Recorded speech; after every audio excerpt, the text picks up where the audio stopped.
கட்சிக்காரருக்கு விபூதி அடித்த அண்ணாமலை. பாஜகவின் நிரந்தர தலைவர் நான் தான், கலற்றி விடப்படும் முக்கிய புள்ளி. லோக்சபா தேர்தலுக்கு முன்னால தமிழக பாஜகவை சேர்ந்த இன்னொரு முன்னாள் தலைவரை தேர்தலில் நிற்க வேண்டாம், ஆளுநர் ஆக்குங்கள் என்று அண்ணாமலை பாஜக மேலிடத்துக்கு சொன்னதாக தகவல் வெளிவந்திருக்கு. தன்னோட தமிழக பாஜக தலைவர் பதவிக்கு ஆபத்து வந்துடும்னு பயந்த அண்ணாமலை இப்படி பண்ணிருப்பாருன்னு சொல்லப்படுது. தமிழ்நாடு பாஜகவின் தலைவராக இருந்த எல் முருகன் மத்திய இணை அமைச்சராக நியமிக்கப்பட்ட பின் கடந்த சட்டசபை தேர்தலுக்கு பிறகு தமிழ்நாடு பாஜக தலைவராக அண்ணாமலை நியமிக்கப்பட்டார். அண்ணாமலை நியமனத்திற்கு பின்னால கட்சியில பல அதிரடி மாற்றங்கள் செய்யப்பட்டன. பல இளைஞர்களுக்கு முக்கிய பொறுப்புகள், பல்வேறு அணி தலைவர் பதவிகள் வழங்கப்பட்டன. இன்னொரு பக்கம் பாஜகவில் சீனியர்களாக இருந்த பல்வேறு தலைவர்கள் ஆளுநர்களாக நியமிக்கப்பட்டு வருகின்றனர். முக்கியமாக எல் முருகனுக்கு முன்பாக தமிழ்நாடு பாஜக தலைவராக இருந்தவர் தமிழிசை சவுந்தரராஜன். லோக்சபா தேர்தலில் போட்டியிட்ட தமிழிசை தூத்துக்குடியில தோல்வி அடைந்த பின்னால 2019 தெலுங்கானா ஆளுநராக நியமனம் செய்யப்பட்டாங்க. இதையடுத்து தமிழ்நாட்டு பாஜகவில் மூத்த தலைவராக வலம் வந்த முன்னாள் தலைவர் இல கணேசன் 22 ஆகஸ்ட் 2021 அன்று மணிப்பூர் ஆளுநராக நியமிக்கப்பட்டாங்க. முன்னதாக மேற்கு வங்க ஆளுநராக இல கணேசன் கூடுதல் பொறுப்பு வகித்து வந்தார். அதன் பின் இவருக்கு வழங்கப்பட்ட மேற்கு வங்க ஆளுநர் கூடுதல் பொறுப்பு நீக்கப்பட்டது.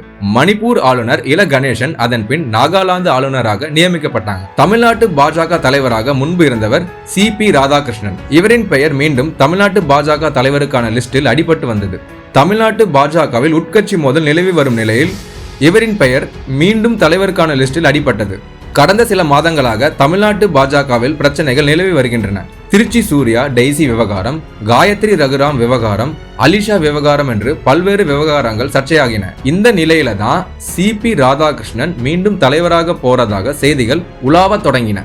இந்த நிலையில தான் ஜார்க்கண்ட் மாநில ஆளுநராக தமிழ்நாடு பாஜக முன்னாள் தலைவர் CP ராதாகிருஷ்ணன் நியமிக்கப்பட்டுள்ளார். ஆளுநர் பதவி என்பது அரசியலில் இருந்து வழங்கப்படும் ரிட்டையர்மெண்ட் போன்றதாகும். ஆக்டிவ் அரசியலில் இருந்து ஒதுக்கி தள்ளாம அவர்களுக்கு மரியாதையாக வழங்கப்படும் ரிட்டையர்மெண்ட் ஆகும். அந்த வகையில தற்போது லோக்சபா தேர்தலுக்கு முன்பாக இன்னொரு தலைவர் ஆளுநர் ஆக உள்ளாராம். முன்னாள் தலைவரான அவரை தேர்தலில் நிற்க வைக்க வேண்டாம், ஆளுநர் ஆக்குங்க என்று அண்ணாமலை கூறியதாக தெரிகிறது. இந்த பரிந்துரையை ஏற்றுக்கொண்டு அந்த மூத்த தலைவரை ஓரம் கட்டிவிட்டு இளம் தலைவர் ஒருவரை MP ஆக்கும் எண்ணம் டெல்லிக்கு வந்துள்ளதாம். முன்னாள் தலைவர்களால் தமிழ்நாட்டில் பாஜகவை 5% வாக்குகளுக்கு மேல கொண்டு செல்ல முடியாத நிலையில தான் தற்போது மூத்தவர்கள் மொத்தமாக ஓரம் கட்டப்பட்டு இளையவர்கள் உள்ளே கொண்டு வரப்பட்டுள்ளனர். அண்ணாமலை, அமர் பிரசாத் ரெட்டி, அலிஷா அப்துல்லா போன்ற இளம் அரசியல் புள்ளிகள் பாஜகவில் கவனம் பெற தொடங்கியுள்ளனர். கடந்த 10 ஆண்டுகளில் பாஜகவில் முக்கிய புள்ளியாக இருந்தவர்களில் H ராஜா, வானதி ஸ்ரீனிவாசன் மட்டுமே தற்போது கட்சி அரசியலில் இருப்பது குறிப்பிடத்தக்கது.